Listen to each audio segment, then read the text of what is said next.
Hello students, welcome back to my channel. This is Learning Bliss by me and आज की video थोड़ी सी late है। जो uploaded time है उससे थोड़ा अलग टाइम पर रिकॉर्ड की जा रही है, बट होप सो आपको मेरा जो 12th क्लास की जो मैंने चैप्टर्स 1 एंड चैप्टर 2 कराया है बायोलॉजी में वो आपको बहुत ज़्यादा पसंद आया होगा। और आज मैं आपके साथ जो डिस्कस करने वाली हूँ चैप्टर क्या रहेगा आपका, दैट इज रिप्रोडक्टिव हेल्थ, जो कि क्या है unit number 3 of your NCERT book. Okay, reproductive health जो ओवरऑल जो चैप्टर में हम पढ़ने वाले हैं ना, वो सिंपली आपका क्या रहने वाला है कि किस तरीके से आप अपने रिप्रोडक्टिव जो हेल्थ है उसको आपको नजरअंदाज नहीं करना चाहिए, या किस तरीके से आप अपनी क्या कर सकते हो, आप किस तरीके से अपनी जो रिप्रोडक्टिव ऑर्गन्स है उनकी किस तरीके से आप केयर करनी चाहिए, कोई भी डिजीज वगैरह से किस तरीके से प्रिवेंशन किया जा सकता है। ठीक है, और भी कौन कौन सी आप टेक्नोलॉजीज हैं जो यूज होती हैं अगर किसी के रिप्रोडक्शन प्रोसेस में कोई परेशानी होती है, या कोई आपके ऑर्गन्स क्या होते हैं, या मतलब इनफर्टिलिटी वगैरह के जिनमें चांसेस जो होते हैं, जो इनफर्टाइल गैमेट वगैरह फॉर्मेशन होती है, तो किस तरीके से आप क्या कर सकते हैं खुद को एक पेरेंटहुड का एक जो फीलिंग है वो प्रोवाइड कर सकते हैं। ठीक है, ये सारी चीजें हम इसमें रिप्रोडक्टिव हेल्थ में पढ़ेंगे। अदरवाइज रिप्रोडक्टिव हेल्थ क्यों इंपॉर्टेंट है, इसकी नॉलेज क्यों इंपॉर्टेंट है, ये भी आपको पता होना चाहिए, क्योंकि एज अ यंगस्टर्स जो आप नॉलेजेबल, आपको नॉलेज होनी चाहिए कि कौन सी चीज आपके लिए बेनिफिशियल है, कौन सी चीज से क्या नुकसान है, क्या सिम्टम्स वगैरह आपको ऑलरेडी नॉलेज होनी चाहिए ताकि आपको अवेयरनेस वगैरह मिली। तो इसलिए ये चैप्टर आपके लिए बहुत ही ज्यादा इंपॉर्टेंट है। ठीक है, तो इस चैप्टर को बहुत आपने थॉरली पढ़ना है। ठीक है, जो भी मैं आपको पढ़ाऊंगी टोटली आपकी एनसीईआरटी बेस्ड है, मैं कुछ भी आपको एक्स्ट्रा नहीं इसमें आपको समझाने वाली हूँ। एनसीईआरटी बेस्ड होगा आपके बोर्ड एग्जाम्स में, एज वेल एज अगर कोई नीट का एस्पिरेंट जो इसको वीडियो को देख रहा है तो उसके लिए भी बहुत ज्यादा बेनिफिशियल होने वाला है। ठीक है, तो सभी लोग कमेंट कर देंगे, जिन्होंने सब्सक्राइब नहीं करा है वो सब्सक्राइब भी कर देंगे। तो मैं अपना चैप्टर जो है वो स्टार्ट करती हूँ, दैट इज रिप्रोडक्टिव हेल्थ। ठीक है, reproductive health term simply reproductive health का क्या मतलब है, नॉर्मल फंक्शंस। ठीक है, आपके जो रिप्रोडक्टिव ऑर्गन्स है वो क्या करें, नॉर्मल फंक्शन करें। ठीक है, however it is broader perspective इसमें आ जाता है, इसमें आपका क्या आ जाता है, इस इमोशनल भी आ जाता है, सोशल एस्पेक्ट भी आ सकता है, reproduction also. World Health Organization ने रिप्रोडक्टिव हेल्थ को क्या बोला था कि ये वेलबींग है सभी एस्पेक्ट्स में। ठीक है, फिजिकल, इमोशनल, बिहेवियरल और सोशल सभी तरीके से। Therefore, एक सोसाइटी विद पीपल जो physically and functionally normal reproductive organ हो, उस तरीके से are normally emotional behaviour interaction among in all sex related aspects might be called, तभी तो ही इसे हम क्या कहते हैं, रिप्रोडक्टिवली हेल्थी कहते हैं। ठीक है, रिप्रोडक्टिव हेल्थ के कुछ प्रॉब्लम और कुछ स्ट्रेटेजीज क्या क्या बनी थी हम उसके बारे में बात करते हैं। ठीक है, इंडिया जो है आपकी पहली कंट्री वर्ल्ड में जिन्होंने क्या करा था, action plan program national level पे अटेन करा था टोटल रिप्रोडक्टिव हेल्थ को एज अ सोशल गोल। ठीक है, इन्होंने जो प्रोग्राम स्टार्ट किया था उसको क्या नाम दिया था, फैमिली प्लानिंग। ठीक है, फैमिली प्लानिंग प्रोग्राम कब इनिशिएट हुआ था, 1951 में। ठीक है, वह periodically assessed over past decades तक चलता आ रहा था। इम्प्रूव्ड प्रोग्राम्स ने क्या करे, वाइडर रिप्रोडक्टिव रिलेटेड एरियाज में भी कवर करा। ठीक है, जिसमें आपको करंटली इस ऑपरेशन को किस नाम से जाना जाता है, that is reproductive and child health care program. ठीक है, पहले मतलब कोई प्रोग्राम था जिसका नाम पहले क्या रखा गया, इंडियन गवर्नमेंट जो भी कह सकते हैं, प्रोग्राम इनिशिएट हुआ दैट इज 1951 में फैमिली प्लानिंग टर्म से। बाद में इसमें और भी बहुत ज्यादा टर्म्स क्या की गई, इंट्रोड्यूस की गई, रिप्रोडक्टिव और हेल्थ को लेकर कंसर्न्स दिखाए गए इस एरियाज में। तो इसका जो नाम रख दिया गया वो क्या रख दिया गया, reproductive and child health care program. ठीक है, इसका मेन मकसद क्या था कि लोगों में अवेयरनेस फैलाए, पीपल में वेरियस रिप्रोडक्शन रिलेटेड एस्पेक्ट जो कि फैसिलिटीज और सपोर्ट करें building up reproductively healthy society. Major task था इन प्रोग्राम्स का। इनको किस तरीके से हमारे पास इसकी अवेयरनेस कैसे फैला रहे थे, ऑडियो विजुअल एड्स का और प्रिंट मीडिया, गवर्नमेंट का, नॉन गवर्नमेंटल एजेंसीज मतलब एनजीओज वगैरह की भी हेल्प ले रहे थे ताकि लोग अवेयर हो सकें पीपल रिप्रोडक्टिव रिलेटेड एस्पेक्ट्स के बारे में।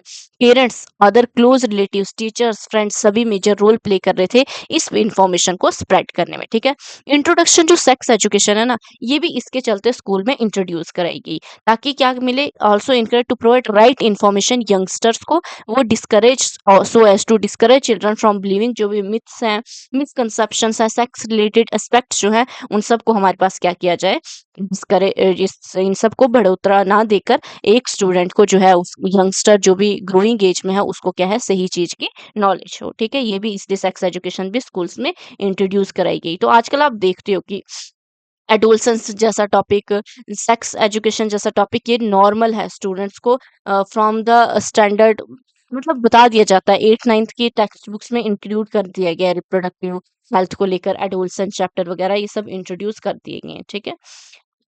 देन प्रॉपर इंफॉर्मेशन, ये देखो इस तरीके से फैमिली प्लानिंग प्रोग्राम का जो हमारे पास बैनर था इस तरीके से होता था। तो यहाँ पर क्या प्रॉपर इंफॉर्मेशन होती थी रिप्रोडक्टिव ऑर्गन्स के बारे में, adolescence related changes, safe and hygienic sexual practices, sexually transmitted disease के बारे में इंफॉर्मेशन मिलती थी, एड्स, जो कि क्या करता है पीपल को, स्पेशली जो एडोलसेंट एज ग्रुप है, ठीक है, इन यंगस्टर्स को हेल्प करता था कि वो रिप्रोडक्टिवली एक हेल्दी लाइफ किस तरीके से चूज कर सकते हैं। Educated people specially fertile couples, ये हमारे पास किस लिए भी इंट्रोड्यूस की गई कि जो पीपल फर्टाइल कपल, जो मतलब फर्टिलिटी वाले एज पीरियड में आ जाते हैं कपल्स, उनके लिए भी था। ऑल्सो मैरिजेबल एज ग्रुप्स वाले पीपल्स के लिए था, अवेलेबल कराया गया। और साथ में क्या किया, बर्थ कंट्रोल ऑप्शंस बताए गए, प्रेग्नेंट वुमेन की, किस मदर की क्या कैसे केयर की जा सकती है, पोस्ट नेटल केयर कैसे की जाती है मदर और चाइल्ड की, ब्रेस्ट फीडिंग की क्या इंपॉर्टेंस है, इक्वल अपॉर्चुनिटीज मेल और फीमेल की, मेल एंड फीमेल चाइल्ड की क्या इंपॉर्टेंस है, सभी तरीके की bringing socially consciously healthy families of desire size के लिए यूज किया गया है। Awareness of problem, awareness in problem की अवेयरनेस क्यों कराई गई, ड्यू टू, क्योंकि हमारे पास क्या थे, अनकंट्रोल्ड पॉपुलेशन हो गई थी, ठीक है। सोशल इवल्स जैसे कि सेक्स अब्यूज शुरू हो गया था, सेक्स रिलेटेड क्राइम शुरू हो गए थे, needed to be created enable people को कि वो थिंक कर सके और नेसेसरी स्टेप्स ले सकें इन सबको बचाने के लिए। Therefore built a socially responsible और हेल्दी सोसाइटी बनाने के लिए रिप्रोडक्टिव हेल्थ नाम के प्रोग्राम को क्या कराया गया, इंट्रोड्यूस कराया गया। Reproductive and child health care program के नाम से ये इंडिया में इंट्रोड्यूस कराया गया। सक्सेसफुल इम्प्लांटेशन वेरियस एक्शन की अटेंड करती है कि रिप्रोडक्टिव हेल्थ को बहुत स्ट्रॉन्ग इंफ्रास्ट्रक्चर फैसिलिटी चाहिए, प्रोफेशनल एक्सपर्टीज की नीड थी और मटेरियल की सपोर्ट की नीड थी। ये सारी इसेंशियल कराई गई, मेडिकल असिस्टेंस दी गई, केयर की गई पीपल की जो भी reproductive related problems like pregnancy, delivery, STDs, abortions, contraceptions, menstrual problems, infertility extra, जो भी हमारे पास प्रॉब्लम रिप्रोडक्टिव रिप्रोडक्टिव हेल्थ से रिलेटेड जो भी प्रॉब्लम्स आ रही थी उन सब का मेडिकल असिस्टेंस टोटली हमारे पास क्या गया गया ध्यान दिया गया कि सब पर क्या कर सके, इन प्रॉब्लम्स का सोल्यूशन निकाला जाए।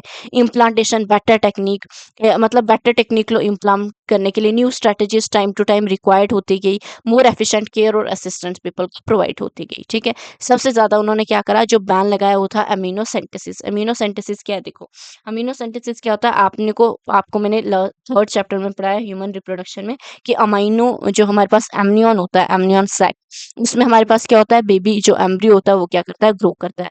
तो अमीनोसेंटेसिस क्या टेक्निक थी कि जो डॉक्टर्स थे वो क्या करते थे, मदर की जो वॉम्ब होती है उससे हमारे पास एमनियोटिक फ्लूइड को निकालते थे। एम्ब्रियोनिक फ्लूइड को जब वो वहाँ से निकालते थे, देन उसके बाद उसकी क्या होती थी, टेस्टिंग होती थी।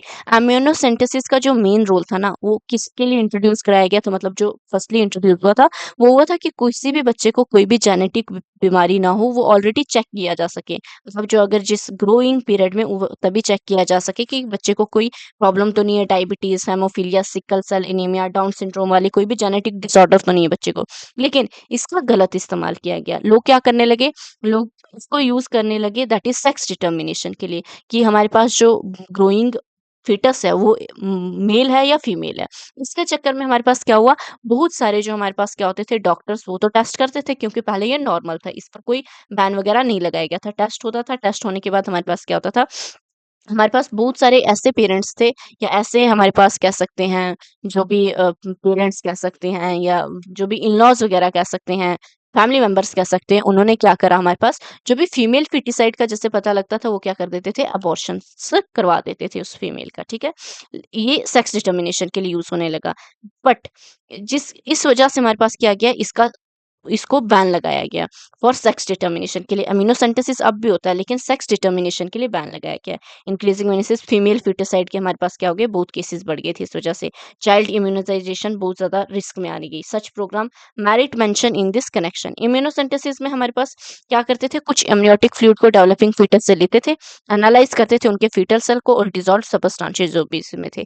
इस प्रोसीजर को क्यों टेस्ट किया जाता था, to the presence of genetic disorder जैसे कि Down syndrome, haemophilia, sickle cell anaemia, इन सब, और सर्वाइवेबिलिटी ऑफ द फीटस, की फीटस को किसी डिजीज से तो नहीं सफ़र कर रहा है या कोई प्रॉब्लम तो नहीं है, तो वो सारी चीज़ों को चेक करने के लिए किया जाता था।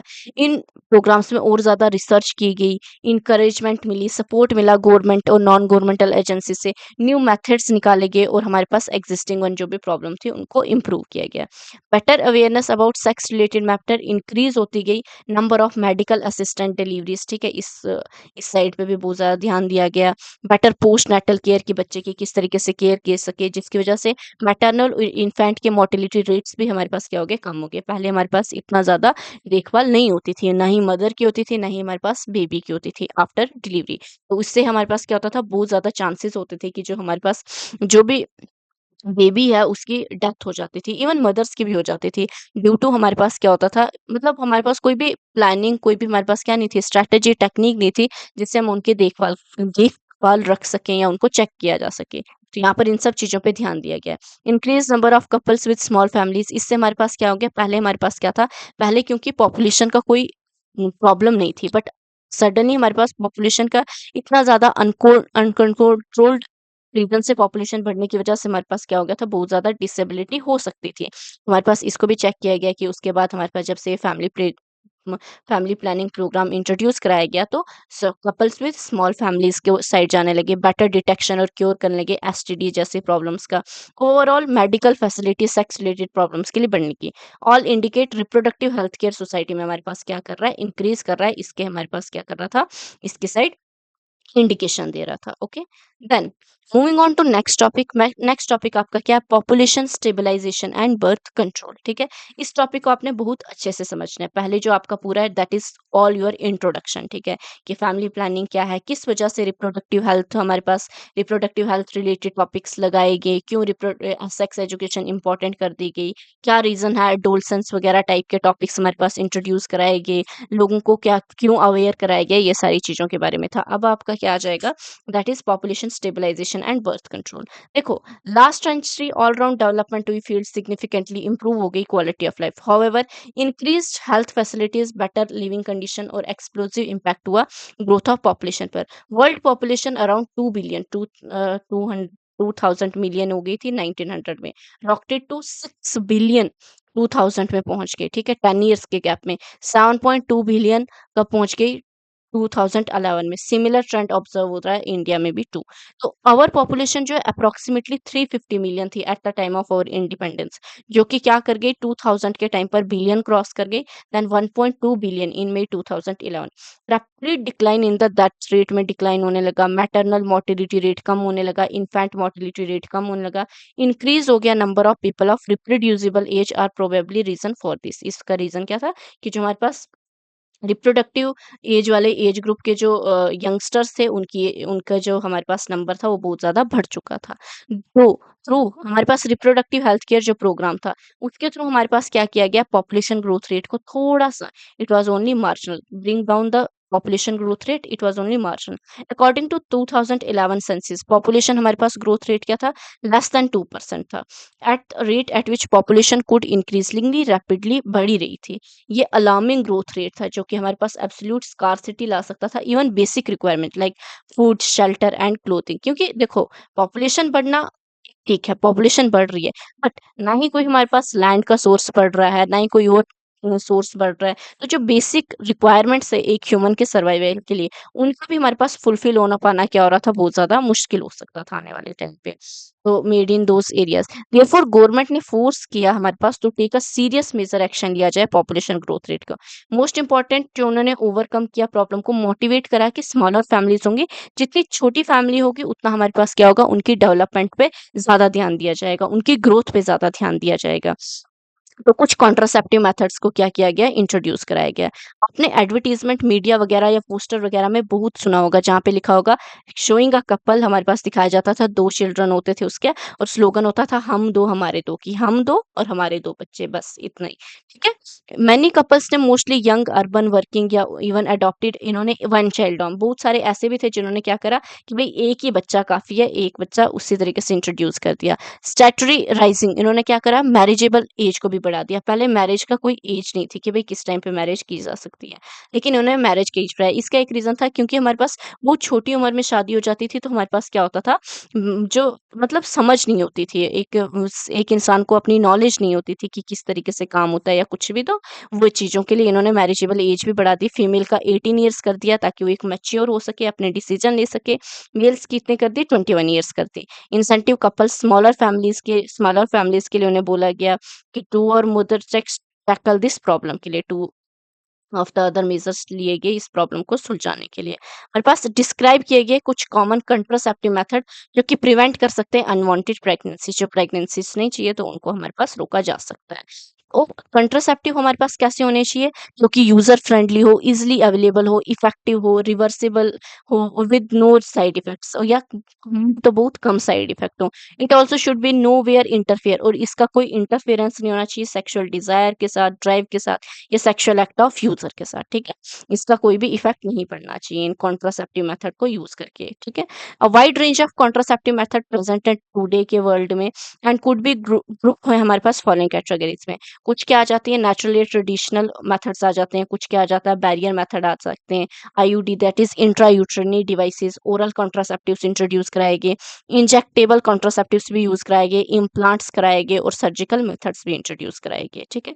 ये हमारे पास क्या है, बर्थ कंट्रोल मेथड, जैसे कि कॉन्डम यूज करते हैं तो ये एक बैरियर मेथड हो गया, फीमेल कॉन्डम ये भी एक बैरियर मेथड हो गया, पिल्स या ओरल कॉन्ट्रासेप्टिव में आती है, हार्मोनल रिंग्स वगैरह, यूआईडी या आपकी इंट्रायूटेराइन डिवाइसेस में आती है, इंजेक्शंस इंजेक्टेबल्स से, सर्जिकल स्टेरिलाइजेशन जिसमें आपका सर्जिकल मेथड्स आ जाते हैं, इम्प्लांट्स भी लगाएंगे, कोइटस इंटरप्टस ये भी लगाएंगे, कैलेंडर रिदम मेथड ये आपका नेचुरल में आ सकता है, कैलेंडर रिदम, पैच और डायफ्राग्राम, ये हमारे पास क्या है, कुछ हमारे पास मेथड्स हैं जिनके थ्रू हमारे पास बर्थ कंट्रोल के लिए हमारे पास क्या आगे है, कुछ कॉन्ट्रासेप्टिव मेथड्स इंट्रोड्यूस कराएंगे। सबसे पहले जो हम मेथड को पढ़ेंगे वो आपका क्या होगा, that is natural method. Natural method क्या है, देखो, फीमेल्स में हमारे पास क्या होता है, हमने एक साइकिल पढ़ा था, दैट इज साइकिल जो मंथली होता है, that is reproductive health cycle, ठीक है।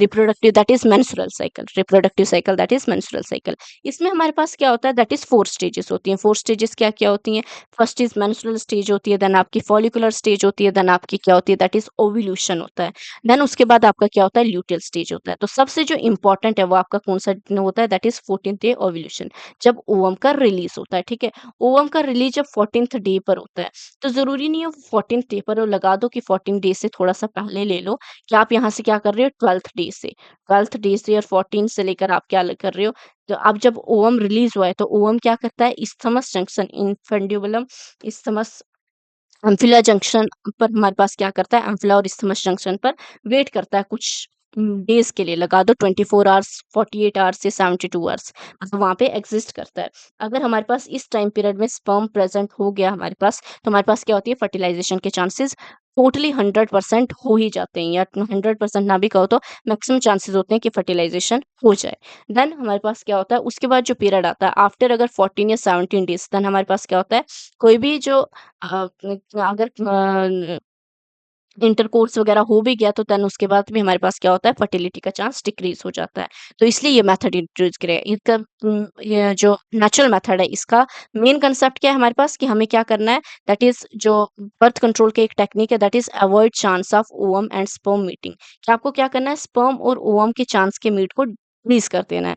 कैसे कर सकते हो आप, पीरियोडिक एबिस्टेंस इन सच मेथड है जिसको आप इंट्रोड्यूस करा सकते हैं, कि कपल क्या कर सकते हैं, अवॉइड या अब्सट्रेन कर सकते हैं कोइटस से from 10th to 7th day of the menstrual cycle, जब ओवुलेशन एक्सपेक्टेड है, मेनली 14th डे होती है, बट हमारे पास साइकिल तो 28 डेज का नहीं ना होता है, अप डाउन होता रहता है, तो इसी वजह से हमारे पास क्या होता है, that is time period consider किया जाता है from 10th to the 17th day of the menstrual cycle.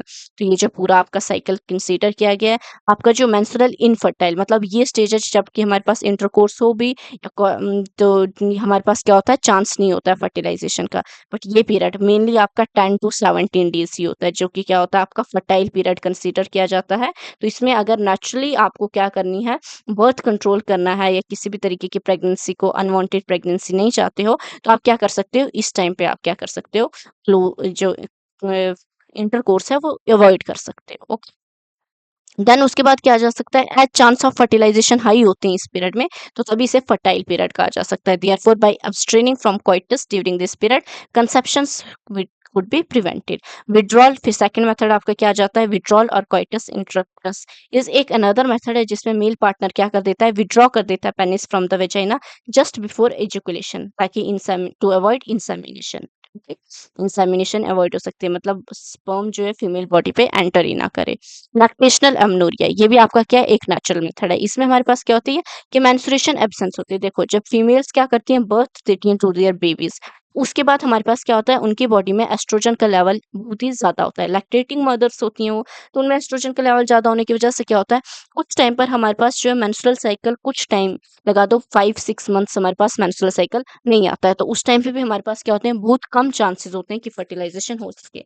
But इसके हमारे पास इसके फेल होने के चांसेस मैक्सिमम होते हैं। ठीक है, तो इसको हम हमारे पास क्या नहीं कह सकते, एक प्रॉपर वो नहीं कह सकते, मेथड नहीं कह सकते। ठीक है, हमारे पास इसमें क्या आ जाता है, लैक्टेशनल एमनोरिया एब्सेंस होती है on the fact that ovulation does not occur due to period of instant lactation following parturition. Therefore, as long as mother breast feeds the child fully, chances of conception क्या होते हैं, mostly nil होते हैं। This method has been reported only up to a maximum हमारे पास 6 months तक ही देखा गया है। एज नो मेडिसिन और डिवाइस इंट्रोड्यूस की गई है तीनों मेथड में, तो साइड इफेक्ट का कोई चांस ही नहीं हो सकता। चांस ऑफ फेलियर दो ऑफ दिस मेथड और वेरी हाई, तो चांस ऑफ फेलियर हो सकता है। ओके, इन बैरियर मेथड, अब बैरियर मेथड क्या आ गया, ये तो आ गया natural method. Then second method हमारे पास क्या आ जाता है, बैरियर मेथड, कि हमारे पास किसी भी तरीके से ओवम और स्पर्म को मीट ही नहीं दिया जा रहा है। Ovum and sperm are prevented from physical meeting, से रोका जा सकता है विद द हेल्प ऑफ, इससे हम यूज कर सकते हैं बैरियर्स की मदद से। सच मेथड्स अवेलेबल होते हैं बोथ मेल्स और फीमेल्स के लिए। मेल्स के लिए हमारे पास क्या आ जाता है, कॉन्डम्स। कॉन्डम बैरियर होते हैं जो कि थिन रबर लेटेक्स शीट के बने होते हैं, कवर करते हैं to the penis in the male और वेजाइना में भी, सर्विक्स इन द फीमेल, तो दोनों यूज कर सकते हैं, male as well as female, just before coitus so that the ejaculated semen would not enter the female reproductive tract तक पहुंचे ही ना। ये क्या प्रिवेंट करेगा, कंसेप्शन। निरोधा एक पॉपुलर ब्रांड है जो कि कॉन्डम्स का मेन मेल के लिए यूज करते हैं। यूज ऑफ कॉन्डम्स इंक्रीज हो रहा है रिसेंट ईयर में due to additional benefit. Condoms के और क्या बेनिफिट्स हो सकते हैं हमारे पास, ये एसटीडी लाइक डिजीज से भी प्रिवेंट करता है, contracting STD, STI, sexually transmitted diseases and AIDS जैसी प्रॉब्लम से भी। Both male and female condoms are disposable होते हैं, सेल्फ इंसर्टेड होते हैं और given privacy to the user. ठीक है, ये यूजर को प्राइवेसी भी देते हैं। फिर सेकंड हमारे पास क्या आ जाते हैं इसी बैरियर मेथड में, that is diaphragm, cervical caps, walls, और ऑल्सो बैरियर मेथड होते हैं जो कि किससे बने होते हैं, रैपिड से। ये किससे बना है, लैटिक्स शीट से बने हैं, तो आपको ये याद रखने हैं, that are inserted into the female reproductive tract to cover the cervix during coitus. They prevent conception by blocking the entry of sperm through the cervix. They are reusable, ये reusable भी होते हैं, वो disposable होते हैं। Then हमारे पास क्या आ जाता है, that is creams, spermicidal creams, jellies and foams, ये यूज की जाती हैं। दीज बैरियर्स हमारे पास क्या कर देते हैं, कॉन्ट्रासेप्टिव एफिशिएंसी को इंक्रीज कर देते हैं। अनदर इफेक्टिव और पॉपुलर मेथड क्या होता है, दैट इज इंट्रायूट्राइनरी डिवाइसेस का यूज करना। ये डिवाइसेस क्या करते जाते हैं, डॉक्टर्स के थ्रू या एक्सपर्ट नर्सेज के थ्रू इंट्रोड्यूस की जाती हैं in the uterus through vagina. This intra uterine devices क्या होती हैं, हमारे पास प्रेजेंट होती हैं। नॉन मेडिकेटेड आईयूडीज भी होती हैं जिन्हें लिप्स लूप में कहा जाता है। कॉपर रिलीजिंग आईयूडीज होती हैं, कॉपर टी, कॉपर 7, मल्टीलोड 375, और हार्मोनल रिलीजिंग आईयूडीज भी होती हैं, दैट इज प्रोजेस्टेरोन, LNG-20। ठीक है, ये सारी हैं। आईयूडीज इंक्रीज करती हैं फेगोसाइटोसिस। इनका आईयूडीज का काम क्या है, कि ये क्या कर देती हैं, दैट इज ये स्पर्म की फेगोसाइटोसिस करा देती हैं यूट्रस से। कॉपर आइंस के जो रिलीज करते हैं, सप्रेस करते हैं स्पर्म की मोटालिटी को। तो स्पर्म हमारे पास क्या होगा, जब मोटाइल ही नहीं होगा तो वो फीमेल को, वो ओवम के पास जाकर क्या नहीं करेगा, फर्टिलाइजेशन, जाइगोट की फॉर्मेशन नहीं करेगा, and the fertilising capacity of the sperm. ये हार्मोन क्या होते हैं, और हार्मोन जो रिलीज करते हैं आईयूडीज इन एडिशन मेक करते हैं यूट्रस को, कि वो क्या हो सकते हैं, अनसूटेबल हो सकते हैं, कि वहां पर इम्प्लांटेशन हो ही नहीं सकती है। लाइक इम्प्लांटेशन के लिए यूट्राइन एंडोमेट्रियम की थिकनिंग बहुत इंपॉर्टेंट है। तो हमारे पास हार्मोन जो रिलीज होंगे, तो हार्मोन जो रिलीज होंगे वो क्या करेंगे, हमारे पास इम्प्लांटेशन होने ही नहीं देंगे, हॉस्टाइल इन्वायरमेंट क्रिएट कर देंगे। आईयूडीज क्या है, आइडल कॉन्ट्रासेप्टिव है फीमेल्स के लिए जो प्रेगनेंसी डिले करना चाहते हैं, या तो एक और दूसरे बच्चे के बीच में हमारे पास क्या चाहते हैं, स्पेस चाहते हैं, टाइम चाहते हैं, तो ये मेथड यूज है। और ये रिवर्सिबल है कि आप अगर जब चाहते हो कि आपको बेबी रखना है तो तब आप क्या कर सकते हो, रिवर्स कर सकते हो इसको। It is one of the most widely accepted method है contraception in India. Oral administration, कुछ हमारे पास क्या है, कुछ टेबलेट्स भी होती हैं। स्मॉल डोसेस आइदर हमारे पास क्या होगा, प्रोजेस्टेरॉन या प्रो एस्ट्रोजन एस्ट्रोजन कॉम्बिनेशन में डाले जाते हैं, अनदर कंट्रासेप्टिव मेथड जो फीमेल्स यूज करती हैं, ठीक है। इसमें हमारे पास क्या होते हैं, usually in the form of tablets use होती हैं, तभी इनके पॉपुलरली क्या बोला जाता है, पिल्स, ठीक है। Pills has been taken, pills कब ली जाती हैं, 21 डेज हमारे पास स्टार्टिंग से ली जाती हैं। Then with the first 5 days of menstrual cycle, after the gap of 7 days हमारे पास ये हमारे पास रिपीट हो जाती है सेम पैटर्न में, till the female desire to prevent conception, जब तक उसकी डिजायर है कि कंसेप्शन नहीं होना चाहिए। दे इनहिबिट ओव्यूलेशन, ये क्या करते हैं, ओव्यूलेशन को इनहिबिट करते हैं, और इम्प्लांटेशन होने से भी क्या करते हैं, ऑल्टर करते हैं। Quick cervical mucus to prevent retard entry of sperms. Pills effective हैं, लेसर साइड इफेक्ट्स हैं, वेल एक्सेप्टेड है फीमेल्स में। इसमें जो मेन आ जाती है वो क्या आ जाती है, सहेली। सहेली the new oral contraceptive female, जिसमें हमारे पास क्या होते हैं, नॉन स्टेरॉइडल प्रेपरेशन होते हैं। It once a week pill भी कहा जाता है, with very few side effect, और हाई कॉन्ट्रासेप्टिव वैल्यू होती है इसकी, ठीक है। प्रोजेस्टेरॉन अलोन और कॉम्बिनेशन विद एस्ट्रोजन, ये भी हमारे पास फीमेल्स क्या करती हैं, यूज करती हैं एज इंजेक्शन और इम्प्लांट करती हैं under the skin. Their mode of action is similar होता है जैसे पिल्स का, और इफेक्टिव पीरियड होती है और मच लॉन्गर। एडमिनिस्ट्रेशन ऑफ, जैसे कि हमारे पास pro estrogens and pro progesterone and estrogen combination या IUDs within 24 hour of the coitus has been found to be both effective मानी गई हैं, कि जब हमारे पास क्या क्या इंटरकोर्स के 72 आवर्स के बाद यूज की गई हैं तो बहुत इफेक्टिव होती हैं। इन्हें इमरजेंसी कॉन्ट्रासेप्टिव भी कहा जाता है, क्योंकि ये क्या करते हैं, कोई भी अवॉइड करते हैं पॉसिबल प्रेगनेंसी को ड्यू टू कोई भी हमारे पास रेप या कैजुअल अनप्रोटेक्टेड इंटरकोर्स की वजह से जो भी प्रेगनेंसी हुई है तो वो प्रिवेंट करते हैं। फिर हमारे पास क्या आ जाते हैं, लास्ट मेथड जो बहुत ही इफेक्टिव होते हैं, इरिवर्सिबल होते हैं, that is surgical method. Surgical method को क्या कहते हैं, दैट इज स्टेरिलाइजेशन भी कहते हैं। जनरली एडवाइज्ड होते हैं दोनों के लिए, मेल के लिए, फीमेल पार्टनर के लिए, एज द टर्मिनल मेथड हमारे पास to prevent any more pregnancies को प्रिवेंट करने के लिए। इसमें हमारे पास एक्चुअल किया जाता है, इन्हें सर्जिकल मेथड कहा जाता है, और ये परमानेंट मेथड्स होते हैं हमारे पास। इन केस ऑफ फीमेल्स की जो फ्लोपियन ट्यूब होती है उसमें क्या लगाया जाता है, कट लगाया जाता है, देन उनको टाइट किया जाता है। तो इस प्रोसेस को फीमेल्स के केस में क्या कहते हैं, दैट इज नोन एज यूबिकोटॉमी, ठीक है। और इन केस ऑफ मेल्स हमारे पास क्या किया जाता है, वास्ट डिफरेंस है, इसको कट किया जाता है, टाई किया जाता है। तो हमारे पास इन केस ऑफ मेल्स इसे क्या कहते हैं, वेस्कोटोमी। देखो होता है क्या है, ओवम ने रिलीज होना है, ओवम के रिलीज होने पर के बाद हमारे पास क्या होगा, यहाँ से जब मेल जो है, मेल स्पर्म जो है हमारे पास एंटर करेगा यहाँ पर, देन जाके फर्टिलाइजेशन हो। जब यहाँ पर कट होगा तो मेल जो है हमारे पास वो एंटर ही नहीं कर पाएगा, दैट इज स्पर्म नहीं एंटर कर पाएगा। यूट्रस अपने आप को एंडोमेट्रियम प्रिपेयर करेगा, देन हमारे पास जब इसको कोई भी किसी भी तरीके के फर्टिलाइजेशन की प्रेजेंस नहीं होगी, ये स्पर्म नहीं प्रेजेंट होगा, तो हमारे पास क्या होगा, ये मेंस्ट्रुअल साइकिल के थ्रू दोबारा क्या हो जाएगा, डेड हो जाएगा, शेड आउट हो जाएगी यूट्रस वेजाइना के through. In case of males हमारे पास क्या हो रही है, टेस्टिस, यहाँ से स्पर्म हमारे पास क्या होंगे, रिलीज होंगे, और वो ये यूरिथ्रा यहाँ पर रीच होंगे। तो यहाँ पर जब हमारे पास कट होगा तो यहाँ पर स्पर्म क्या होंगे, रिलीज ही नहीं होंगे। तो किस तरीके से हमारे पास क्या की जा सकती है, प्रेगनेंसी के चांसेस हो सकते हैं। सर्जिकल इन्वेंशन ब्लॉक करते हैं गैमेट ट्रांसपोर्ट को, thereby prevent conception. Sterilization process male में हमारे पास वेस्कोटोमी कहा जाता है, और फीमेल में ट्यूबिकोटोमी। वेस्कोटोमी के टाइम पे क्या किया जाता है, वास्ट डिफरेंसिया को रिमूव किया जाता है, टाइट किया जाता है, small incision on the scrotum. Whereas tubectomy, small part of the fallopian tube को रिमूव किया जाता है, टाइट किया जाता है, small incision in the abdomen या through vagina. These techniques highly effective होती हैं, but their reversibility is very poor होती है। It need to be emphasized that the selection of suitable contraceptive method use हो सकता है, undertaken in consultation with the qualified medical professionals. हमें ये भी रिमेंबर रखना चाहिए, we must also remember that contraceptives जो होते हैं नॉट रेगुलर रिक्वायरमेंट है for the maintenance of reproductive health. They are practice natural reproductive and के अगेंस्ट प्रैक्टिस किए जाते हैं, that is conception and pregnancies. One must one is force to use this method either or prevent pregnancy या तो delay करना चाहते हैं। No doubt widespread use of method significant role है checking uncontrolled growth of population के लिए, बहुत important way है।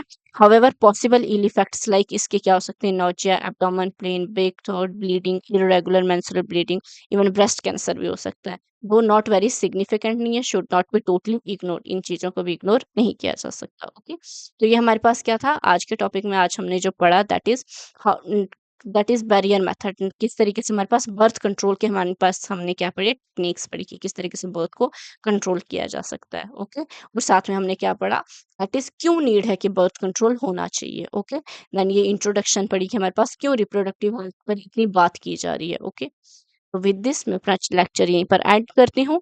ये आपका पार्ट 1 है। Stay tuned for the part 2, जिसमें हम जो टॉपिक्स हैं, इसके फर्दर जो टॉपिक्स हैं वो कवर करेंगे। Thank you so much for watching. Don't forget to like, comment, subscribe. Tata, bye bye.